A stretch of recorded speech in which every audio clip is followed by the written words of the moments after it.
Hello, ladies and gentlemen, and welcome back to another Rust Console Electricity Guide.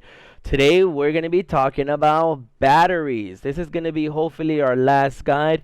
From this, we're going to be moving forward to builds and stuff like that. So let's just jump right into it. I will be your host for today's video. My name is BioLaser. Now let's get started. Now, when it comes to power storage in Rust Console, there's only really three of them, which is going to be the small battery, the medium, and the large battery. Now, the small battery, you're going to be able to learn it with a workbench level 1. And if it's right over here, if I'm not mistaken, I believe it's only 20 scrap to learn it. And obviously, you're going to have to learn the switch beforehand. But that's really it. It's really cheap to learn. And then when it comes to the other batteries, the medium batteries and the workbench level 2, as well as the large batteries and the workbench level 2.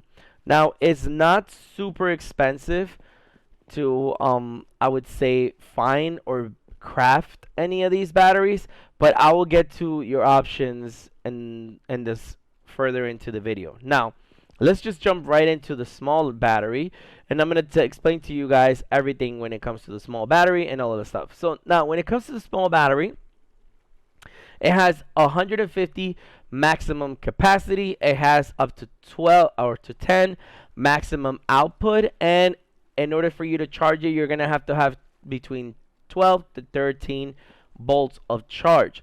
Now, when it comes to batteries, whatever input of energy you're putting into the battery, only 80% of that is being used to charge the battery.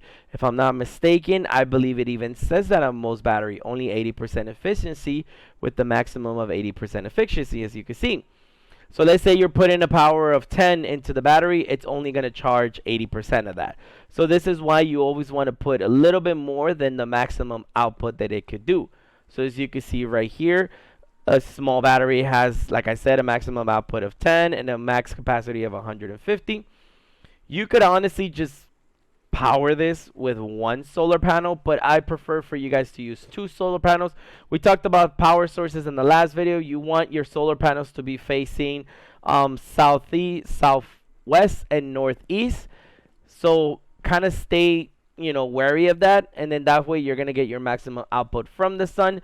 You're going to connect both your solar panels into a root combiner, and then the root combiner, you connect it straight into your battery. I like to connect my root combiners into a counter. Why? Because then I could clearly see, as you can see right there, how much power I'm actually collecting. As you can see, I'm only collecting 39 power. Remember, each of the solar panels is going to give me a maximum of 40. So I'm collecting pretty much maximum right now, right? And like it says right here, I only need between 12 to 13 to fully charge this while having maximum output being put into whatever, I'm trying to power. So if we come over here and let's say I want to power, my good old trusty turret right here. I could power it. I could connect it straight from the battery into the turret. Now that's perfect, right? You could honestly do this. You have a turret. As you can see, the turret is being charged. It could last up to 14 minutes. I have a max output of 10. The turret costs us 10 to power, and one battery is going to power a turret. Now, most people will make the mistake of powering one turret, be like, yeah, we're good to go. Let's go. But you have to remember, solar panels could only charge during the day. So once it becomes nighttime and then the night cycle is over, which a Rust night cycle takes between 10 to 14 minutes, if I'm not mistaken, this turret is going to go and just power down, and now your base is exposed if this was the only thing defending your base. So be very wary of that. Honestly, a small battery should not be powering a turret. If you really needed to power a turret, it should be in case of an emergency. And in reality, we're going to talk about more stuff about these things in the future. Now, you might say, well, what if I do this and then I put a bunch of batteries like I have right here and just kind of daisy chain them like this? And then if I have 15 minutes with this, and then if I have like 3 more batteries, I'll have like 45 minutes, right? Yeah, 45 minutes to power. That's not how it works. Like I said in the beginning, 80% of it is going to be being sucked in from whatever power source. So if we have a maximum output of 10 and then we're putting 10 into this, that means we're only getting 8. And then from that 10, 8, you see what I mean? And remember, in order for you to charge it, you're going to need a maximum output of 12 to 13. So it's not going to work. I mean, I guess it could work if you do a little bit of crazy concoction. But honestly, I'm not even going to bother because it's not worth it. Just go buy a medium battery. Speaking of medium battery, moving on to the next battery. Medium battery, we're going to have a 9K capacity. That's a big step up from 150. We're going to have a 50 volts of maximum output, and all you really need is 62 to 63 charge to fully charge or continue to have this battery charge. Now, remember, it has a 50 maximum output, and what does it take to power a turret? 10. So that means you're going to have you'll be able to, with a medium battery, you should be safely able to power about 3 turrets. 4, kind of pushing it. But I would say 3 should be on the safe side, because you're also going to have things to connect to it, You're going to be able to connect like your splitters and all this stuff, but we'll talk more about that in future videos. As you can see, I have this turret power here. Again, we have 4 solar panels instead of 2 because remember, 2 have 40 maximum output at the best time of the day when the sun is right above them. And then an extra 2 is going to give me an extra 40. So right now I'm getting 66 power into this beautiful medium battery. And what do I need? 62 to 63 in order to charge it while I have a maximum output of 50. I'm only using 11. So we're beautiful. All we really need is 4 in order to have this charge. Remember, I might have 14 hours in here right now, but this is only going to charge during the day. So once daytime goes away, bye-bye, this thing is going to start leaking voltage by the hour. So it's always good, always good to have a switch to be able to power down your turrets.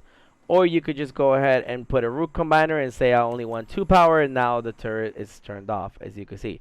Now all of a sudden I have 75 hours. You see what I mean? It's crazy. It's crazy things that you could do with power surge. And look, now the turret's powered, 14 hours. All right. Medium battery, I say is kind of in the sweet side. It's better than the small battery. A lot easier to maintain than the large battery. And it's just kind of sweet. Now, when it comes to your medium battery, you can learn it with the Workbench Level 2. You could also craft it. It costs us 5 high-quality metal and 1 tech trash. That's not really that bad. If you also want to buy a medium battery, you're just going to come over here to the beautiful outpost. Or not outpost, sorry. Not at the outpost. Jesus. You want to come over here to the regular bandit camp, and you're going to be able to buy a medium battery for 75 scrap. That is not bad at all. 75 scrap to buy one of these babies. So you really have the option of learning it, buying it, and just kind of putting it there and keeping it and forget it and just keep it charged. That's it, right? Moving on to our last beautiful battery, which is going to be the large battery. Now you're going to be able to power a large battery a lot more complicated to power one, to be honest, but let's just jump right into it. It's gonna store 24K capacity. It's gonna have 100 maximum output, and in order for you to charge it, you at least need to have 125 volts or higher. Now this is kind of taking into account, let's say I was using the maximum output of 100 at all times. Obviously you want a little bit more to be in power. For a large battery, this is when I would suggest for you guys to use a wind turbine or a lot of solar panels. Right now this wind turbine is giving me 79 power. Obviously it's way under what I'm supposed to be getting, but it is power nevertheless. Now this is kind of like what you're gonna need. Remember, each of these give you a maximum output of 20. So you got 40, you got right here like 80, and then you get what I'm saying. But you have to remember, you're only going to be getting 20 from each side.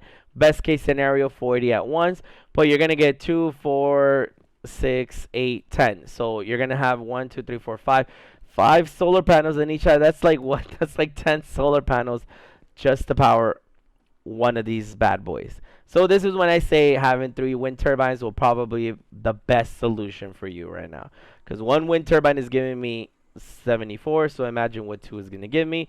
And again, if you want to use that, just like I explained in the last one, you're going to want to use something like the root combiner.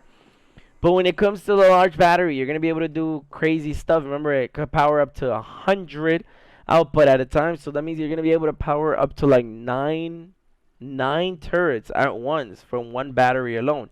I'm gonna be showing you guys in a future video how to do a backup battery. So you're gonna be able to have two of these big boys next to each other, and one will be charged using power while the other one's being charged. Obviously, we're gonna have to use the windmills for this type of things, but without saying anything else about this, this is kind of like this is kind of the breakdown of the batteries and this type of things you could do. I hope this video was a little bit informational. Oh, actually, before I forget, when it comes to the large battery, you could actually craft it. It's going to be 10 high quality metal and 2 tech trash. You cannot buy a large battery that I know of in any of the outposts or abandoned camp. You're gonna have to find it. That's just what it comes down to. You're gonna have to find it in the wild. Once you find it, I would say learn it and then just kind of craft it. This is why medium battery is the to go to, in my opinion. And then large battery, they leave that up to the big boys when they find it, and then they can mass produce it and stuff like that. But with that said, I hope you guys enjoyed this video. I hope this series is helping you guys out in your Rust console adventures and your Rust console adventures with Power Surge. Without further ado, my name is BioLaser. I've been your host for today's video, and I'll see you guys next time. Bye!